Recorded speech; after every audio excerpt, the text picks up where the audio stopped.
السلام علیکم dear students of class 3، کیسے ہیں آپ سب لوگ؟ امید کرتی ہوں کہ خیریت سے ہوں گے اور امید کرتی ہوں کہ آپ سب اپنا ہوم ورک اچھے طریقے سے کر رہے ہوں گے۔ جیسا کہ آپ سب جانتے ہیں کہ ہم اپنی اسلامیات کی کتاب کے 2 سبق مکمل پڑھ چکے ہیں۔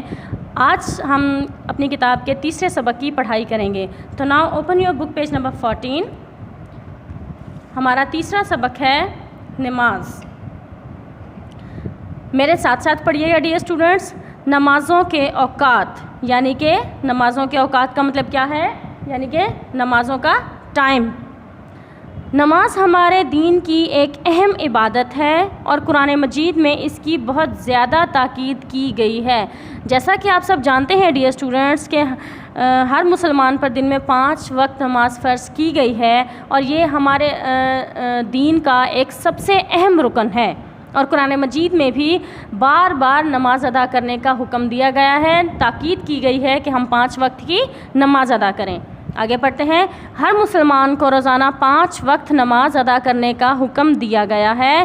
اللہ تعالیٰ نے نمازوں کے اوقات بھی مقرر کر دیے ہیں جن کی پابندی لازم ہے۔ یہ تو آپ سب جانتے ہیں کہ بیٹا اللہ تعالیٰ نے نمازوں کے اوقات مقرر کیے ہوئے ہیں، نمازوں کا ٹائم مقرر کیا گیا ہے کہ ہمیں کس وقت کون سی نماز پڑھنی ہے۔ آگے پڑھتے ہیں تو ہمیں پتہ چلے گا کہ نمازوں کے اوقات کیا کیا ہیں۔ ویسے تو آپ سب عموماً جانتے ہی ہیں۔ Come to the next page, page نمبر 15۔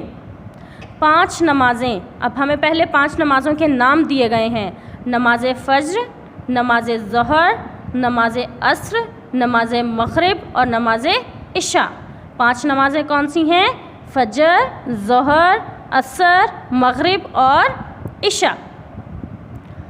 نماز فجر کا وقت صبح صادق سے سورج نکلنے تک ہے، یعنی کہ جب صبح صادق کہتے ہیں صبح کا سب سے پہلا پہر اور سورج نکلنے تک۔ سورج نکلنے کے بعد فجر کی نماز کا ٹائم نہیں ہوتا، ہمیں سورج نکلنے سے پہلے ہی یہ نماز ادا کر لینی چاہیے۔ نماز ظہر کا وقت زوال آفتاب کے بعد شروع ہوتا ہے۔ زوال آفتاب کہتے ہیں سورج کو، جب سورج بالکل ہمارے سروں پہ ہوتا ہے، تقریباً عموماً اس وقت 12 بجے کا ٹائم ہوتا ہے۔ اس کے بعد زوال آفتاب کے بعد نماز ظہر کا وقت شروع ہوتا ہے۔ نماز عصر کا وقت ظہر کا وقت ختم ہونے سے لے کر سورج کے غروب ہونے تک ہے۔ نماز مغرب کا وقت سورج غروب ہونے سے شروع ہوتا ہے۔ نماز عشاء کا وقت نماز مغرب کے وقت ختم ہونے سے صبح صادق تک ہے، لیکن بلا ضرورت ابتدائی تہائی رات سے زیادہ تاخیر نہ کی جائے۔ اچھا، ظہر کا میں نے آپ کو بتایا زوال آفتاب، یعنی کہ سورج جب بالکل پیک پر ہوتا ہے، بالکل سینٹر میں ہمارے سروں پہ ہوتا ہے، اس کے بعد سے ظہر کی نماز کا وقت شروع ہو جاتا ہے۔ اور عصر کی نماز کا وقت کب تک ہوتا ہے؟ نماز عصر کا وقت ظہر کا وقت ختم ہونے سے لے کر سورج کے غروب ہونے تک ہوتا ہے۔ مطلب سورج غروب ہونے سے کافی پہلے کا جو ٹائم ہوتا ہے، ہم تب تک عصر کی نماز ادا کر سکتے ہیں۔ نماز مغرب کا وقت جب سورج غروب ہونا شروع ہو جاتا ہے تو مغرب کی نماز کا وقت شروع ہو جاتا ہے، اور یہ بہت کم ٹائم ہوتا ہے۔ سب سے کم ٹائم کس نماز کا ہے؟ مغرب کی نماز کا، کہ سورج غروب ہونے سے شروع ہوتا ہے اور جب مکمل غروب ہو جاتا ہے، سورج بالکل اندھیرا چھا جاتا ہے، تو مغرب کی نماز کا وقت ختم ہو جاتا ہے۔ نماز عشاء کا وقت نماز مغرب کا وقت ختم ہونے سے صبح صادق تک ہے۔ عشاء کی نماز کا ٹائم ہمارے پاس کتنا ہوتا ہے؟ جب سورج مکمل غروب ہو جاتا ہے۔ عشاء کی اذان ہونے کے بعد سے لے کے فجر سے کافی دیر پہلے تک ہم یہ نماز ادا کر سکتے ہیں، لیکن آدھی رات سے زیادہ دیر کرنا، تاخیر کرنا یہ صحیح نہیں ہے۔ اوکے، نماز کے آداب۔ آگے ہم کیا پڑھ رہے ہیں؟ نماز کے آداب۔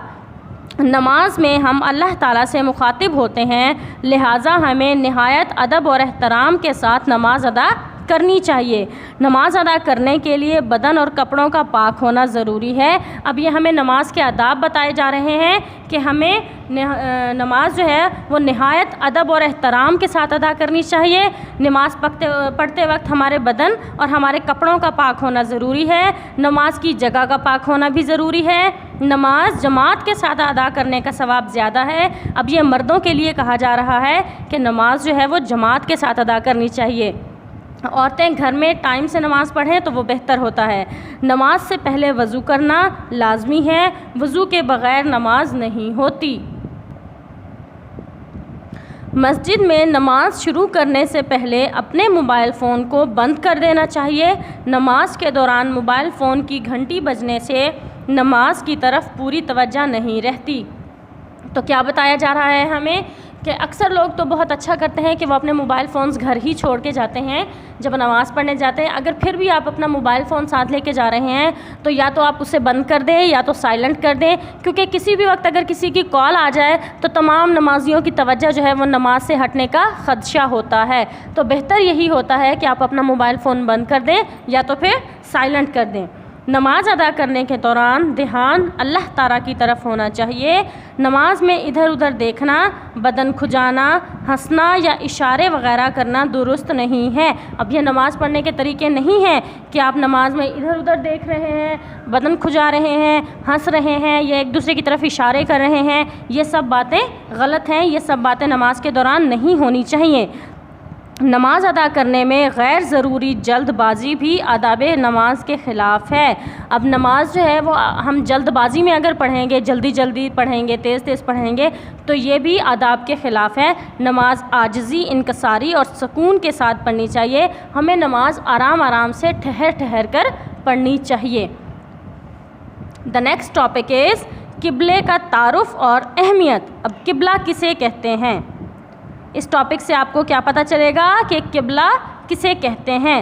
نماز ادا کرتے وقت ہر مسلمان کا چہرہ خانہ کعبہ کی طرف ہونا چاہیے۔ آپ سب جانتے ہیں کہ ہم قبلے کی طرف رخ کر کے اپنی نماز ادا کرتے ہیں۔ خانہ کعبہ کی طرف چہرہ کر کے نماز ادا کرنے کا حکم اللہ تعالیٰ نے دیا ہے۔ خانہ کعبہ مسلمانوں کا قبلہ ہے۔ یہ بات یاد رکھیے گا ڈیئر اسٹوڈنٹس، خانہ کعبہ مسلمانوں کا قبلہ ہے۔ خانہ کعبہ کو اللہ تعالیٰ نے اپنا گھر قرار دیا ہے۔ خانہ کعبہ کو اللہ تعالیٰ نے اپنا گھر قرار دیا ہے۔ Come to the next page.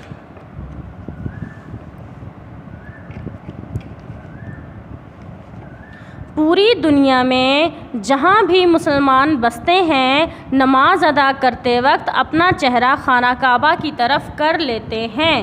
اسی لیے تمام دنیا کی مسجدوں کے رخ بھی قبلے یعنی خانہ کعبہ کی جانب ہیں۔ تو ڈیئر اسٹوڈنٹس، مسلمان کہیں پہ بھی ہوں، دنیا میں کسی بھی کونے میں ہوں، کسی بھی شہر میں ہوں، کسی بھی ملک میں ہوں، کہیں پہ بھی ہوں، تو مسلمانوں کو نماز ادا کرنے کا حکم کیا دیا گیا ہے کہ وہ قبلے کی طرف رخ کر کے اپنا چہرہ قبلے کی طرف کر کے تب نماز ادا کریں۔ اور اسی وجہ سے دنیا کی جتنی بھی مساجد ہیں، جتنی بھی دنیا کی مسجدیں ہیں، ان سب کا رخ، ان سب کا منہ جو ہے وہ قبلے کی طرف ہے۔ نماز کی ادائیگی کے وقت قبلے کی طرف چہرہ کر کے پوری دنیا کے مسلمان ایک دوسرے کو یہ پیغام دیتے ہیں کہ الگ الگ ملکوں میں رہنے کے باوجود ان سب کا دین اور عبادت ایک ہے اور ایک ہی عبادت گاہ یعنی خانہ کعبہ ان کا مرکز ہے۔ اسی طرح مسلمانوں میں ایک ملت ہونے کا احساس پیدا ہوتا ہے۔ تو دیکھ لیں ڈیئر اسٹوڈنٹس کہ مسلمان کسی بھی ملک میں ہوں، کسی بھی شہر میں ہوں، دنیا کے کسی بھی کونے میں ہوں، لیکن ان کا دین اسلام ان کو ایک مرکز پر ہی اکٹھا کرتا ہے۔ وہ سب ایک ہی قبلے کی طرف رخ کر کے نماز ادا کرتے ہیں۔ اسی طرح مسلمانوں میں ایک ملت ہونے کا احساس پیدا ہوتا ہے، یعنی کہ ہم سب ایک اللہ کے ماننے والے ہیں، ایک رسول کے ماننے والے ہیں، ایک کتاب کو پڑھنے والے ہیں۔ تمام مسلمان آپس میں بھائی بھائی ہیں، وہ ایک ہی ملت کے ہیں، ایک ہی امت کے ہیں۔ تو ڈیئر اسٹوڈنٹس، ہمارا آج کا یہ لیسن، ہمارا سبق نمبر 3 مکمل ہوا۔ آئیے مشق کی جانب چلتے ہیں۔ مشق میں ہمارا سوال نمبر 1 ہے، ہر مسلمان کو روزانہ کتنی نمازوں کی ادائیگی کا حکم دیا گیا ہے؟ اس کا جواب ہے، ہر مسلمان کو روزانہ 5 وقت کی نمازوں کی ادائیگی کا حکم دیا گیا ہے۔ The question number 2 is نماز میں ہمارا دھیان کس طرف ہونا چاہیے؟ نماز میں ہمارا دھیان اللہ تعالیٰ کی طرف ہونا چاہیے. Question number 3 is نماز کے 4 آداب تحریر کیجیے. اس سوال کا جواب ہے نماز کے 4 آداب درج ذیل ہیں. نمبر 1 نماز نہایت ادب و احترام کے ساتھ ادا کرنی چاہیے. نمبر 2 نماز پڑھتے وقت جسم اور کپڑے پاک ہونے چاہیے. نمبر 3 نماز پڑھنے کی جگہ پاک ہونی چاہیے. نمبر 4 نماز پڑھنے سے پہلے وضو کرنا چاہیے. یہ نماز کے 4 آداب ہیں. Dear students your homework is to write question number 1, 2 and 3 اور آپ کو ان کو یاد بھی کرنا ہے. ڈیئر اسٹوڈنٹس ملتے ہیں اپنے نیکسٹ لیکچر میں. تب تک کے لیے ٹیک کیئر. اللہ حافظ.